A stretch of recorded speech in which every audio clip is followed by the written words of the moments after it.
తాజా అంశాన్ని చూస్తున్నాం. హైదరాబాద్లోని మల్కాజ్గిరి జవహర్ నగర్లో ఓ స్థిరాస్తి వ్యాపారి దారుణ హత్యకు గురయ్యాడు.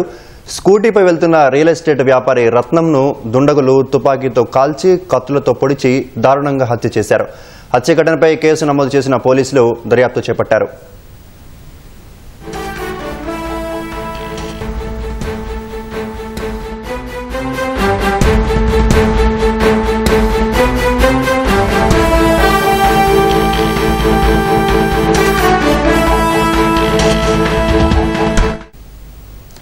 హైదరాబాద్లోని మల్కాజ్గిరి జవహర్ నగర్లో ఓ స్థిరాస్తి వ్యాపారి దారుణ హత్యకు గురయ్యాడు. స్కూటీపై వెళ్తున్న రియల్ ఎస్టేట్ వ్యాపారి రత్నంను దుండగులు తుపాకీతో కాల్చి కత్తులతో పొడిచి దారుణంగా హత్య చేశారు.